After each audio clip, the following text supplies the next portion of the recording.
আসসালামু আলাইকুম। গ্রিন টিভির নিয়মিত আয়োজন প্রশ্নোত্তরের আজকের পর্বে আমন্ত্রণ জানাচ্ছি আমি আব্দুর রহমান রণ। দর্শক, আজকে আমরা ক্যাপিটাল মার্কেট সেই সাথে মানি মার্কেট নিয়ে কথা বলতে চাই। এজন্য আমাদের সাথে রয়েছেন বাংলাদেশের সবচেয়ে বড় বেসরকারি ব্যাংক পূবালী ব্যাংকের ব্যবস্থাপনা পরিচালক মোহাম্মদ আলী। আপনাকে স্বাগত আমাদের আজকের আয়োজনে। ধন্যবাদ গ্রিন টিভিকে। আমরা জানি যে বেশ কয়েক বছর ধরেই বিভিন্ন কারণে বৈশ্বিক স্থানীয় নানা কারণে আসলে আমাদের অর্থনীতি কিন্তু চাপের মধ্যে আছে। আমরা দেখলাম যে করোনা পরবর্তী ইউক্রেন রাশিয়া যুদ্ধ, এই মুহূর্তে আমরা দেখতে পাচ্ছি মধ্যপ্রাচ্য অশান্ত। তো এর প্রভাব তো অবশ্যই একটা আছে। আমি যেটা জানতে চাই যে নির্বাচনটা খুব দরকার ছিল, নির্বাচন পরবর্তী যে একটা ব্যাপার, সেটিকে আপনি আসলে কিভাবে দেখছেন? ওভারঅল ব্যাংকিং সেক্টর আসলে কি অবস্থা? আসলে নির্বাচনের পরে তো আমাদের রাজনৈতিক জীবনটাকে মোটামুটি স্টেবিলিটি এসছে এবং জনগণের যদি এক্সপেকটেশন চিন্তা করেন যে রাজনৈতিক গভর্নমেন্ট, তো এটা স্টেবিলিটি এবং বিভিন্ন যে ছোটোখাটো আন্দোলন ইন্টারিম গভর্নমেন্টের সময় হতো সেগুলো বন্ধ হয়ে গেছে। আচ্ছা। এইটার বড় একটা ধাক্কা ইকোনমিতে আমরা বড় একটা ইমপ্রুভমেন্ট দেখতে পাইতাম, কিন্তু সেই দেখতে পাওয়ার জায়গাটাতে একটু ধাক্কা খেয়েছে এই ইরান, ইসরায়েল এবং ইউএসের যে যুদ্ধটা, এটা মিডল ইস্টে কারণে মানে আমাদের যে গ্রোথটা হওয়ার কথা ছিল সেই জায়গাটাতে আসলে একটা ধাক্কা খেয়েছে। আচ্ছা। তো আমরা হয়তো আশা করেছিলাম যে ক্যাপিটাল মার্কেটটা সাংঘাতিকভাবে গ্রো করবে, ব্যাংকিং সেক্টরটা আবার ঘুরে দাঁড়াবে, এই বিভিন্ন ফ্রডুলেন্ট অ্যাক্টিভিটি যা হয়েছে অতীতে সেগুলো থেকে একটা রিফর্ম পলিসিগুলো হয়েছে সেই জায়গাগুলোতে বের হয়ে আসবে। এখন আসলে ইকোনমিতে যেটা এখন সবার এখন আমাদের ব্যাংকিং ইন্ডাস্ট্রির একটা বড় চিন্তা হচ্ছে যে এই যে যুদ্ধটার ক্ষেত্রে জ্বালানির যে দাম বেড়ে যাচ্ছে, ইনফ্লেশনের ইম্প্যাক্টটা কী হবে, আমাদের যারা বিজনেস কমিউনিটি আছে তারা তাদের মধ্যে ইম্প্যাক্ট কী পড়বে, কারণ সব কিছু চালাতেই আসলে এনার্জি লাগবে। আচ্ছা। তো এই সোর্সের জায়গাটাতে যেহেতু হচ্ছে, তার মানে অল্টারনেট সোর্স দেখতে হবে গভর্নমেন্টকে। তো এই ধরনের একটা জায়গায় এসে গভর্নমেন্ট, একদম নতুন গভর্নমেন্ট আসার পরেই আসলে একটা ম্যাক্রো গ্লোবাল পার্সপেক্টিভ থেকে একটা জটিলতার মধ্যে আছে। আদারওয়াইজ কিন্তু আমাদের যে এক্সপেকটেশন ছিল সেই জায়গাগুলোতে কিন্তু টার্ন করছিল। আপনি যদি দেখেন 4,600-700 ইন্ডেক্স ছিল ক্যাপিটাল মার্কেট, সেটা 5,500 পর্যন্ত চলে গিয়েছিল। তো জেনারেলি যেহেতু একটা বড় যুদ্ধ হচ্ছে এবং সেখানে একটা দীর্ঘস্থায়ী একটা ইম্প্যাক্ট পড়ার একটা সম্ভাবনা দেখা দিয়েছে, তো জেনারেলি সবাই এখন চাচ্ছে যে আগে ভেবে চিন্তে ইনভেস্টমেন্ট করি। ব্যাংকিং ইন্ডাস্ট্রির ক্ষেত্রেও দেখেন, আমার যদি খরচ বেড়ে যায় উৎপাদনের, প্রফিটেবিলিটি অর্গানাইজেশনের কমে যাবে। যদি এটার জন্য রিসিশন হয় ইউরোপ আমেরিকাতে এবং আদার্স কান্ট্রিগুলোতে ইম্প্যাক্ট পড়ে, তাহলে এক্সপোর্ট অর্ডার কমে যাবে। এক্সপোর্ট অর্ডার কমে গেলে যে কোম্পানিগুলো আমাদের সাথে আছে তাদের রিপেমেন্ট ক্যাপাসিটি ব্যাংকে কমে যাবে। তো এরকম একটা জটিলতার মধ্যে দিয়ে যাচ্ছে। আবার আমাদেরও জিডিপি গ্রোথও তাহলে সেক্ষেত্রে ইম্প্যাক্ট পড়তে পারে, যে আমরা যেটা টার্গেট করেছি সেই টার্গেট অ্যাচিভমেন্ট নাও হতে পারে। এরকম একটা সম্ভাবনার দোলা চালে বেসিক্যালি পড়ে গেছে নতুন গভর্নমেন্ট আসার পর। আদারওয়াইজ আদার প্যারামিটারগুলো কিন্তু সবই ঠিক আছে। এখন গ্লোবাল ইম্প্যাক্ট তো আর আপনি এটা আপনার নিয়ন্ত্রণের বাইরে। একদম। না, আমরা আশা করব যে আমরা ওভারকাম করব আসলে। এখান থেকে একটু জানতে চাই যে গত কয়েক মাস ধরে আমরা দেখতে পাচ্ছি ৫টি ব্যাংকের মার্জার নিয়ে অনেক আলোচনা। তো এটা আসলে কতখানি সফলতার মুখ দেখবে? আমরা দেখলাম যে এসআইবিএল ব্যাংকের আগে যারা উদ্যোক্তা ছিলেন তারা কিন্তু মার্জারে যেতে চাচ্ছেন না। আবার এক্সিম ব্যাংক ৫ ব্যাংকের মধ্যে না থাকলে ভালো হতো, এটা অনেকে বলছেন। এই বিষয়টিকে আপনি আসলে কিভাবে দেখেন?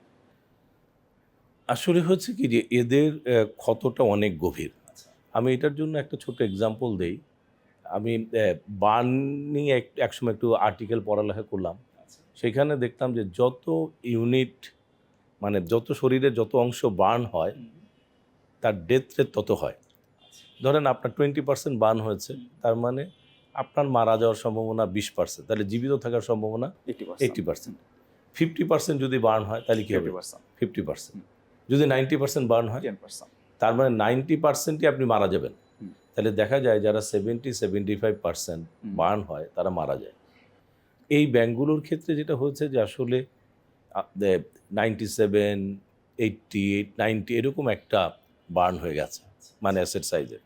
এই জন্য সরকার কিন্তু হিউজ ভর্তুকি দিয়েছে জন্য এই বার্নের জায়গাটাকে কমানো যায়। হ্যাঁ, তো এইটা খুব সহজেই যে এইটা উত্তরণ ঘটবে তা কিন্তু না। আপনি ওরিয়েন্টাল ব্যাংকটা দেখেন, আইসিবি ইসলামী ব্যাংক যেটা আছে, সেটা কত বছর ধরে এখনও কিন্তু সে হতে পারেনি, বের হয়ে আসতে পারেনি। এইটার জন্য দীর্ঘ সময়ের জন্য একটা স্ট্র্যাটেজি দরকার হবে। সেইখানে ফোকাস থাকতে হবে, কর্পোরেট গভর্নেন্সের বিষয়টা এনশিওর করতে হবে, কন্টিনিউয়াসলি কাস্টমারের আস্থা বাড়ানোর জন্য রেগুলেটর থেকে শুরু করে ব্যাংকে যারা দায়িত্বে আছে তাদের কাজ করতে হবে। কারণ এই ক্ষেত্রে আমি পূবালী ব্যাংকের এক্সাম্পলটা কিন্তু সহজে দিতে পারি। পূবালী ব্যাংক কী ছিল, যখন 1984-এ এটা বেসরকারি হয় তখন আমাদের ক্লাসিফিকেশন 54% ছিল। তো তখন আমরা প্রবলেম ব্যাংকের মধ্যে ছিলাম। প্রবলেম ব্যাংক থেকে বের হতে কিন্তু 1984 থেকে আমরা 2005-এ যে প্রবলেম ব্যাংক থেকে বের হয়েছে, লম্বা একটা সময়, তার মানে 16 বছর আর 5-21 বছর। তারপরে আবার বাংলাদেশ ব্যাংক অবজারভেট তুলে নিয়েছিল 2007 সালে। তো সেই ক্ষেত্রে এই যে ট্রানজিশন টাইমটা আমরা আসলে কীভাবে কী করেছে, তখন ফ্রডুলেন্ট এইসবের ক্ষেত্রে জিরো টলারেন্সের বিষয় ছিল, তারপরে কর্পোরেট গভর্নেন্স এনশিওর করার ইস্যু ছিল, এবং দেখেন তারপরে কিন্তু যখন আমরা বেরোয় গেলাম প্রবলেম ব্যাংক থেকে, ক্রমাগতভাবে সামনে থেকে আগায় কিন্তু এখন 1 নম্বর 2 নম্বর ব্যাংকের মধ্যে একদম প্যারামিটারে চলে আসছে। এইটা দীর্ঘ ফোকাস, দীর্ঘ স্ট্র্যাটেজিক ভিশন, এটা যেমন সরকারের পক্ষ থেকে লাগবে, যারা এখানে থাকবে সেটা তাদের মধ্যে লাগবে। এবং এই ক্ষেত্রে আমরা পার্সোনালি ফিল করি যে এইটা বাইরে থেকে এনে এমডি বা বিভিন্ন কিছু দিয়ে এটাকে ওনারশিপে নিয়ে কার্যকর করাটা খুবই ডিফিকাল্ট। বরং ইন্টারিমে যারা আছে তারা আসলে ওন করতে পারে, যারা কাজ করছে তাদের মধ্যে যারা মেধাবী বা ব্যাংকিং সেক্টরে যারা কাজ করে, যারা ব্যাংকিংয়ে কাজ করতেছে, তাদের মধ্যে থেকে নিয়ে যদি বেসিক্যালি দীর্ঘমেয়াদী একটা পরিকল্পনা করা যায়, স্ট্র্যাটেজি কীভাবে বের হবো স্টেপ বাই স্টেপ, তাহলে দেখা যাবে যে 15-20 বছর পরে হয়তো সে বেরোবে। আর যদি সেই স্ট্র্যাটেজিক ভিশনটা ঠিক মতো না হয়, যেমন আইসিবি ইসলামিক ব্যাংক আমি বলতে পারি, মালয়েশিয়ানরা নেওয়ার পরেও এই যে বিভিন্ন হ্যাসেলের মধ্যে দিয়ে যে কখনো লিগাল হ্যাসেলের মধ্যে পড়েছে, কখনো স্ট্র্যাটেজিক হ্যাসেলের মধ্যে পড়েছে, এরা কিন্তু আর বের হতে পারেনি। তার মানে আরও যে 10-15টা ব্যাংক বেশ মন্দ ব্যাংক আমরা বলছি, তাদের ক্ষেত্রেও কি একই পরামর্শ থাকবে আপনার? হ্যাঁ, এটা কারো হয়তো বার্নটা হয়েছে কম, কারো হয়তো বেশি। যার যেভাবে বার্ন হয়েছে তার স্ট্র্যাটেজি সেভাবে নিতে হবে। এবং এইটা রিকভারির ক্ষেত্রে যেমন নিতে হবে, লিগাল ডিভিশন কীভাবে হবে, কারা ট্রেসেবল, কারা নন ট্রেসেবল, কারা উইলফুল, যাদের কোম্পানি চলছে তাদের জন্য আরেক ধরনের স্ট্র্যাটেজি, যারা কাস্টমার আছে তাদেরকে কিভাবে ট্রাস্ট বিল্ড আপ করা। এই এখন কাস্টমারকে আপনাকে 2টা ক্যাটাগরি করতে হবে। যেমন আমাদের ক্ষেত্রে আমরা যেটা চিন্তা করি, কাস্টমারের পেমেন্ট আপনাকে স্ট্রিমলাইন রাখতে হবে যদি করে। এখন ধরেন একটা কাস্টমারকে আপনি মার্কেটিং করে নিয়ে আসলেন, সে 1 কোটি টাকা আপনার কাছে এফডিআর করলো, আর আগেও একটা কাস্টমার ছিল যে 1 কোটি টাকা এফডিআর করেছে। 2টা কাস্টমার এক হবে কিনা? এখন নতুন কাস্টমার যাকে আনলেন, সে 3 মাস পরে যদি তার টাকা ফেরত চায়, তাহলে তাকে দিতে হবে, কারণ সে খারাপ হওয়ার পরে আপনাকে ট্রাস্ট করে দিয়েছে। এখন তারটা যদি আপনি পেমেন্টটা ঠিক মতো না করতে পারেন, তখন কিন্তু নতুন কাস্টমার আর আপনি পাবেন না। আর পুরাতন কাস্টমার এক ধরনের ট্রিটমেন্ট হবে, নতুন কাস্টমার এক ধরনের ট্রিটমেন্ট হবে। এবং তখন নতুন কাস্টমাররা যদি দেখে না আমাদের তো কোনো প্রবলেম হচ্ছে না, আমরা তো পেমেন্ট ঠিক মতো, তখন সে কিন্তু আরেকজনকে বলবে না এখন আর আসলে সমস্যা সলভ হয়ে গেছে। আর এই যে যখন ধরেন একটা 5টা ব্যাংক সরকারি ব্যাংকের মতো এখন হয়ে গেছে, তাই না, এবং ইসলামী ব্যাংক, তাহলে সরকারের একমাত্র ইসলামী ব্যাংক। আচ্ছা, আপনি চিন্তা করেন, গভর্নমেন্ট ব্যাংক, একমাত্র গভর্নমেন্ট ইসলামী ব্যাংক এবং লার্জেস্ট ব্যাংক। না, এইটাকে আপনি কিভাবে মার্কেটে নিয়ে যাবেন, টেলিভিশন ক্যাম্পেইন করবেন, কিভাবে ইউটিউবে যাবেন, কিভাবে আপনি করবেন, কারণ ফার্স্ট আপনার দায়িত্ব হচ্ছে লিকুইডিটিটা ঠিক করা। যেমন ইসলামী ব্যাংকও কিন্তু বড় স্ক্যামে পড়েছে, কিন্তু কাস্টমার কনফিডেন্সটা সে নিয়ে আসে, কিন্তু সে লিকুইডিটি প্রবলেমটা দূর করতে পারছে। এখন আমার খুব ভালো করছে। লিকুইডিটি প্রবলেমটা যখনই দূর হবে, তখন ভালো করা খারাপটা পরের বিষয়। মানে আপনি প্রফিটেবিলিটি আর অনেক কিছু আছে, ক্যাপিটাল অ্যাডিকুয়েসি আছে, কিন্তু আপনার এই কাজটা যখন হবে তখন আপনি কাস্টমারের লেনদেনটা আপনি ঠিক করতে পারবেন। কাস্টমারের লেনদেনের জায়গাটা ভিত্তিটা হচ্ছে ট্রাস্ট। কারণ এখন সরকার যত ইনজেক্ট করুক, আমার ধারণা ইনজেক্ট করা মাত্র কাস্টমার টাকা পেলেই সে টাকাটা তুলে অন্য ব্যাংকে নিয়ে যাবে আপনি যদি দেন। তার মানে এইটা হলে তো আপনি আসলে কোনো ব্যাংকই কেউ চালাতে পারবে না। একদম, দ্যাট ইজ দ্য ইস্যু। মানে আস্থা এখন অনেক বড় একটা চ্যালেঞ্জ আসলে। এখন নাও কিন্তু ব্র্যান্ডিং করার একটা বড় বিষয় তৈরি হয়েছে 5টা সম্মিলিত ইসলামী ব্যাংকে। তারা সবাই বলবে যে আমরা গভর্নমেন্ট ব্যাংক, কিন্তু ডিলেটা দেখেন, এখনও দেখবেন কোনো সাইনবোর্ড চেঞ্জ হয়নি। প্রতিটা সাইনবোর্ডের পাশে এক্সিম ব্যাংক লেখা আছে, তার পাশে ধরেন সম্মিলিত ইসলামী ব্যাংকের একটা সাইনবোর্ড আছে। এইটা হলে কাস্টমার কনফিডেন্স কোনোদিন আসবে না। আচ্ছা আচ্ছা। আপনাকে একদিনের মধ্যে সকল সাইনবোর্ড চেঞ্জ করতে হবে। যেহেতু ইসলামী ব্যাংক, সকল মসজিদের মধ্যে ঘোষণা দেওয়ার ব্যবস্থা করতে হবে যে নতুন একটা ইসলামী ব্যাংক আছে, যারা আপনারই আছে তারা মুসল্লি, এবং নতুন যারা গ্রাহক হবে তাদের সাথে কমিটমেন্ট দিতে হবে যে তারা যে টাকা জমা দিবে, যখন যে টাকা চাইবে সেই টাকা সরকার ব্যবস্থা করবে দেওয়ার জন্য। তাদেরকে একদিনের জন্য হ্যাসেলের মধ্যে ফেলবে না।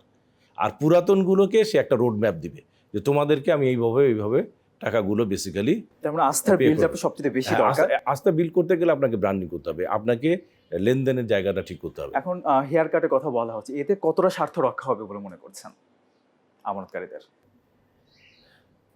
আমানতকারীদের বেসিক্যালি স্বার্থ রক্ষাটার বিষয়টা আসলে ইটস এ লং প্রসেস। আচ্ছা। এটা লং প্রসেস। এই যে আমি বললাম যে এটা কিন্তু সহজে হবে না। সহজে হবে না। কারণ আপনি যদি এরকম মনে করেন যে কাস্টমার যদি মনে করে যে আমি গেলাম আর আমার টাকাটা দিয়ে দিবে, তো সবাই তো তাহলে যাচ্ছে, সবার টাকাটা দিয়ে দিবে, এটা হবে। আপনি ইন্স্যুরেন্স ক্লেম পাবেন, তারপর যদি সরকার মনে করে যে না এটা ট্যাক্স পেয়ার টাকাটা আপনাকে দিতে হবে, প্রথমে হয়তো আপনার সেভিংসটা যাবে, পরে এফডিআর এর জায়গাগুলো যাবে। মানে জিনিসটা আসলে মানে ইজি সলিউশন না যারা পুরাতন কাস্টমার। কারণ হচ্ছে আপনার অ্যাসেটটা নষ্ট হয়ে গেছে, অ্যাসেট বেসড যেটা, সেই অ্যাসেটটা নাই, তাহলে লাইবিলিটি সাইড কীভাবে পে করবে?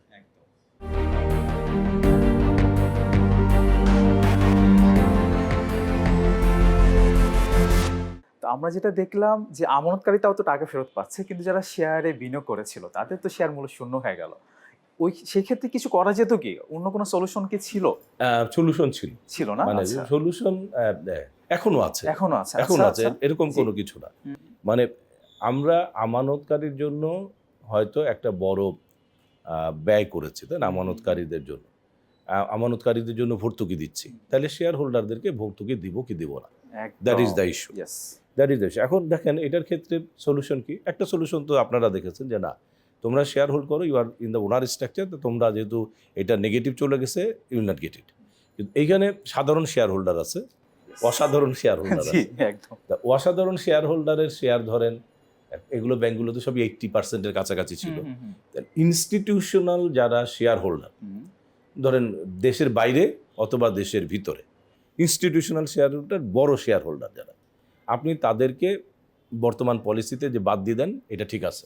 কারণ তারা রেসপন্সিবিলিটি হোল্ড করে যে তাদের সুশাসন নিশ্চিত করার জন্য, তারা তাদের প্রতিনিধি বোর্ডে ছিল, তো জেনারেলি এটা বাদ দিয়ে দেন। কারণ তোমার প্রতিনিধি থাকবে বিদেশের অনেক ইনভেস্টর, মানে যারা করেছে তাদের বিদেশি সংস্থার মাধ্যমে আপনি একটা বেনামে বা করেছেন, তো যারা বাল্ক করেছে তার এখন ধরেন বাল্কের বাইরে তাহলে কত আছে? 20% শেয়ার হোল্ড করে। তাহলে ধরেন সবগুলোর 20%-এর যদি আমি চিন্তা করি, তাহলে এই ফিগারটা কিন্তু খুব ছোট একটা ফিগার। একদম। মানে পেইড আপ ক্যাপিটালের ফিগারটা ছোট ফিগার। আপনি বলতে পারতেন যে ঠিক আছে, আমরা আজকে থেকে স্টপ করে দিয়েছি, আজকে যে শেয়ারের মার্কেট ভ্যালুটা আছে 3 টাকা 2 টাকা, তাহলে আমি দেবো। তার মানে 20%-এ তখন 3 টাকা করে দাম ছিল, ধরেন 2 টাকা 3 টাকা ছিল, তার মানে আরও আপনার 20% থেকে 10 টাকা হলে 20% আসে, তাই না? ফেস ভ্যালুতে। তাইলে এখন 3 টাকা হলে কত আসে চিন্তা করেন, 33%। তার মানে আপনাকে অনলি 6% পে করতে হতো। 6% অফ 5টা ব্যাংকের paid up capital, 6% of paid up. তাহলে কাস্টমার তো বলার কিছু নাই, আমি তো তোমাকে মার্কেট ভ্যালুতে রিটেল কাস্টমারকে ফেরত দিচ্ছি। আর যারা ওনার স্ট্রাকচারে বা বাল্ক ইনস্টিটিউশনাল আছে তাদেরকে বলে তোমাদের তো রেসপন্সিবিলিটি ছিল। আর ধরেন এরকম ইনস্টিটিউশন হবে 6-7টা, 6-7টা তো আর আন্দোলন করতে পারবে না, তারা তো রিচ। সো এই জায়গাটাতে আসলে যদি আমরা একটা ব্যালেন্সিং মিক্স করতে পারতাম, মানে স্ট্র্যাটেজিক্যালি, তাহলে এটা সলভ করা সম্ভব। ক্ষুদ্র বিনিয়োগকারীদের স্বার্থটা আসলে তাহলে কিছুটা রক্ষা হতো। আর আরেকটা জিনিস বিনিয়োগকারীদেরও মাথায় রাখতে হবে, ধরেন যারা যুবকে একসময় বিনিয়োগ করেছিল, বিনিয়োগকারীর কিন্তু রেসপন্সিবিলিটি যে সে বিনিয়োগটা বুঝে শুনে করবে। এক ঝুড়িতে সব আসলে বিনিয়োগ করা উচিত না, বুঝে শুনে করবে। ডিপোজিটরও রেসপন্সিবিলিটি, ডিপোজিটর সে বুঝে শুনে করবে। কারণ আপনার ফান্ড আপনি কোথায় রাখতেছেন, এটা আপনার রিস্ক, এটা মাথায় রাখতে হবে। এখন এই কাজটা যদি আপনি আসলে করতে যান, তাহলে যুবকের টাকা কি ফেরত পেয়েছেন? ইউনিটি পে থেকে কি পেয়েছেন? ডেস্টিনির টাকা কি ফেরত পেয়েছেন? তো এইটা তাহলে ব্যাংকের ক্ষেত্রেও যে টাকা পাওয়া ফেরত পাওয়ার একদম আপনার রাইট তৈরি হয়ে যায় তা কিন্তু ইটস অলসো অর্গানাইজেশন। অনেক সময় অনেক ব্যাংক তো দেউলিয়া হয়ে হ্যাঁ, যায়, তাই না? যাদের হয়ে যায় আমেরিকায় অন্যখানে হলে তো আপনি তা পেতেনই হয়েছে। না। তো আমি বাংলাদেশে আমি যে সাজেশনটা দিয়েছি সেটা কিন্তু ইন্টারন্যাশনাল স্ট্যান্ডার্ডের সাজেশন না, ইন্টারন্যাশনাল স্ট্যান্ডার্ড সাজেশন যেটা বাংলাদেশ ব্যাংক করেছে। আর আমি যেটা দেখেছি বাংলাদেশের সামাজিক প্রেক্ষাপটে আমাদের ক্ষুদ্র বিনিয়োগকারীরা যেহেতু খুব অল্প টাকা আর বিনিয়োগ করেন, তাদের এই অলরেডি ক্যাপিটাল মার্কেট তাদেরকে যে খারাপ অবস্থায় ফেলে দিচ্ছে, সেইখান থেকে আপনি কিছু সান্ত্বনা দিলেন একদম। যে মার্কেট প্রাইসে তো তোমার যে মার্কেট প্রাইস তুমি বিক্রি করতে গেলে তো মার্কেট প্রাইসে বিক্রি করতে হতো, তাই আমি তোমাকে সেই টাকাটা দিয়ে দিলাম।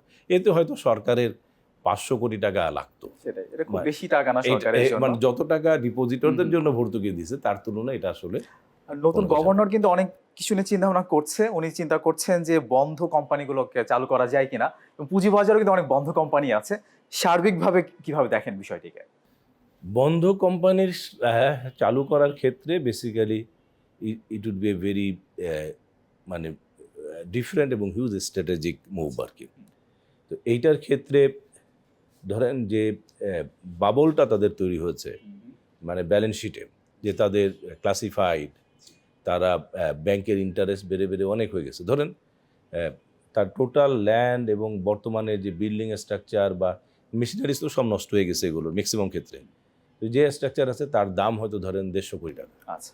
বা 200 কোটি টাকা ম্যাক্সিমাম, ধরেন এরকম একটা দাম। কিন্তু যদি এখন ব্যাংক লোন হয়ে যায় ধরেন 3000 কোটি টাকা, ঠিক আছে, হ্যাঁ, তাহলে এই জায়গাটাতে এই কোম্পানিটাকে আপনি চালু করতে গেলে 3000 কোটি টাকার যে বার্ডেন, সেই বার্ডেন তো মুশকিল। তাহলে 3000 কোটি টাকার বার্ডেনের ক্ষেত্রে আবার ইন্টারেস্ট রেট আসবে। তাহলে অর্থ ঋণ আদালতে যদি ব্যাংকগুলো কেস করে, তাহলেও আসলে শেষমেশ সে তো আসলে রেমেডি পাচ্ছে না, তাকে জেল জরিমানা হতে পারে। তাহলে এগুলোর ম্যানেজমেন্ট কন্ট্রোল নিতে হবে। এই বন্ধ কোম্পানির ব্যাংকগুলোর সাথে বসতে হবে, যে ব্যাংকগুলোর সাথে বুঝতে হবে যে তুমি তো এমনিও টাকা পাচ্ছ না, অমনিও টাকা পাচ্ছ না, তাহলে এই জায়গা থেকে তুমি এটাকে ব্লক অ্যাকাউন্টে চলে গেল, তুমি আর ইন্টারেস্ট পাবা না, ইন্টারেস্ট বন্ধ হয়ে গেল। আগে যে ইন্টারেস্টগুলো যখন সে বন্ধ হয়ে গেছে তারপর থেকে যে ইন্টারেস্টগুলো নিয়েছে, ইন্টারেস্ট সাসপেন্স অথবা আনচার্জ ইন্টারেস্ট, সেগুলো সব বাদ দিতে হবে। বাদ দিয়ে দেখতে হবে যে তার আসলটা কী ছিল। তাহলে আসলটা দেখবেন কমে এসে ওই 3000ও থাকলে আসলটা হয়তো থাকবে 700-800 কোটি টাকা। আচ্ছা। এই জায়গাটাতে ব্লক করে দিতে হবে যে এই ইন্টারেস্ট এখন চার্জ করলে সে কখনোই সার্ভাইভ করবে না, ঠিক আছে। এটা গভর্নর মহোদয়ের ইচ্ছা, এটা ইসের হচ্ছে, এটা ব্লকে রাখতে হবে, জিরো ইন্টারেস্টে রাখতে হবে। রাখার পরে নাও বাংলাদেশ ব্যাংকে গ্যারান্টি দিতে হবে, কর্পোরেট গ্যারান্টি। আমি মনে করি যেটা, যে কর্পোরেট গ্যারান্টি দিবে যে ঠিক আছে এর মেশিনারিজ আনা এবং এর ওয়ার্কিং ক্যাপিটাল অ্যাসেসমেন্ট করে একটা ইন্টারন্যাশনাল অডিট ফার্মকে দিয়ে করে সে বললো যে এত টাকা লাগবে। ধরেন ক্যাপিটাল মেশিনারির জন্য 100 কোটি টাকা বা 200 কোটি টাকা, ওয়ার্কিং ক্যাপিটাল লাগবে 500 কোটি বা 400 কোটি টাকা। এই 400 আর 200 600 কোটি টাকার বাংলাদেশ ব্যাংকে কর্পোরেট গ্যারান্টি দিতে হবে। আচ্ছা। এই 600 কোটি টাকা ধরেন আমি পূবালী ব্যাংক ম্যানেজ করে দিলাম। কোনো কারণে যদি এই কোম্পানি ফেল করে, যেমন আমরা বাংলাদেশ ব্যাংকের আহ্বানে বিভিন্ন ব্যাংকগুলোকে, দুর্বল ব্যাংকগুলোকে আমরা একসময় টাকা দিয়েছি, বাংলাদেশ ব্যাংক গ্যারান্টি দিয়েছে। তাই সেই গ্যারান্টির মধ্যে যদি কোনো কারণে সে ফেল করে, তাহলে বাংলাদেশ ব্যাংক আমাকে 3 দিনের মধ্যে আমাকে টাকাটা ফেরত দেবে, টাকাটা ফেরত দেবে। তাহলে এখানে যদি ম্যানেজমেন্ট কন্ট্রোল এবং এক্সপার্ট দিয়ে এবং কর্পোরেট গভর্নেন্স এনশিওর করা যায়, এই কোম্পানিটা যদি এখন ধরুন প্রফিটেবলে চলে গেলে তাহলে একটা তো এইখানকার যে বর্তমানে লোনগুলো হচ্ছে সেগুলোকে শোধ করতে হবে, আর একটা হচ্ছে পুরাতন, তাই না? এইটা অ্যাজ ইউজুয়াল রোল হবে। এর অতিরিক্ত যে টাকাটা তারল্য তৈরি হবে, সেই তারল্যটা কেউ নিতে পারবে না, নাইদার ডিভিডেন্ড একারে কোনো কিছুই করে। আর আগে যারা ওনার স্ট্রাকচারতে তো বাদ যাবে, কারণ সরকার তো ভর্তুকি দিয়েছে, ঠিক আছে, তাদের শেয়ার তো থাকার কোনো সুযোগই নেই, কারণ তাদের তো শেষ হয়ে গেছে। তো এইটা দিয়ে বেসিক্যালি এটা যখন শেষ হবে তখন দেখতে হবে যে এটা পাবলিক লিস্টেড বা প্রাইভেট কোম্পানি না কিসের কোম্পানি, তাহলে সেইখানকার ম্যানেজমেন্ট প্রসেসটা তখন আসলে কি হবে, এটা যখন এই পুরো জিনিসটা একটা সেটেল ডাউনের মধ্যে হবে। এইরকম একটা কম্প্রিহেন্সিভ স্ট্র্যাটেজিক ভিউ নিয়ে যদি কাজ করা যায়, তাহলে আপনি রিয়েলি বন্ধ ইন্ডাস্ট্রি চালালে এখন সুবিধাটা কি? সুবিধা হচ্ছে গভর্নমেন্টের যে একটা বিশাল বিষয় যে এমপ্লয়মেন্ট এনশিওর করা, এই এমপ্লয়মেন্টের জায়গাটা কিন্তু তখন তৈরি হবে। ব্যাংক কিন্তু যারা এটা ছিল সে এমনিও টাকা পাচ্ছিল না, তার ক্লাসিফাইড লোনের পরিমাণে একটা বেশি ছিল।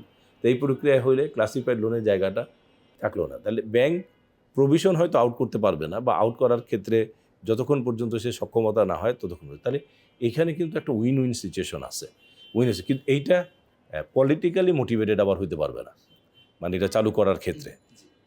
ইটস এ কর্পোরেটের স্ট্যাটাস, নিউট্রালিটি এবং এই সব কিছু করে ইন্ডিপেন্ডেন্ট অডিট ফার্মকে দিয়ে তার ওয়ার্কিং ক্যাপিটাল রিকোয়ারমেন্ট, তার চলার ক্ষেত্রে এই সব কিছু নির্ধারণ করার পরে প্রতিটা কোম্পানি ওয়াইজ আলাদা আলাদা পেপার তৈরি করতে হবে, এবং এবং এই পেপারটা যেন আবার বায়াস না হয়, আচ্ছা এই জায়গাটা এনশিওর করতে হবে। করলে দেন, আর সবচেয়ে বড় কথা হচ্ছে যতটাই করুক এগুলোর ক্ষেত্রে ব্যাংকের যেহেতু কনফিডেন্স নাই, আর we are dealing with the public money, তাহলে সেই ক্ষেত্রে কিন্তু ব্যাংকগুলো ফিনান্স করতে চাইবে না আনলেস আনটিল আমরা কোনো একটা জায়গা থেকে গ্যারান্টি পাই যে কোনো কারণে যদি এই কোম্পানিটা ফেল করে তাহলে জন্য মানি ব্যাক গ্যারান্টি থাকে, কারণ we are dealing with the public মানি। একদম।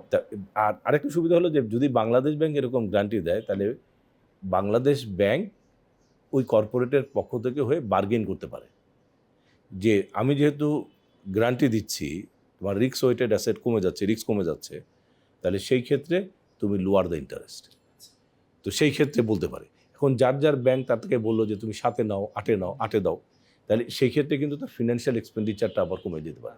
তো এরকম বহুবিধ চিন্তা ভাবনা করা যেতে পারে। এখন ডেবিট কার্ডের বাজারে যে 5টি ব্যাংক আসলে মানে দখল করে আছে বলা যায় সহজ কথায়, তার মধ্যে কিন্তু কোয়ালি ব্যাংকও একটা। কিভাবে দেখেন বিষয়টিকে, আর এই বাজার নিয়ে যদি একটু জানতে চাই। আসলে ক্যাশলেস বাংলাদেশ গড়ার ক্ষেত্রে আমরা অনেকগুলো জায়গাতে খুব ভালোভাবে এগিয়েছি, মানে বিকাশ, নগদ, রকেট, এরা তো এমএফএস যদি বাদ দেয় কিউআর কোডে উই আর দ্য নাম্বার 1। আচ্ছা, কীভাবে হলো? 25 লক্ষ গ্রাহকের ক্ষেত্রে 5% আসে 1,25,000, আমাদের কিন্তু অলরেডি 1,70,000।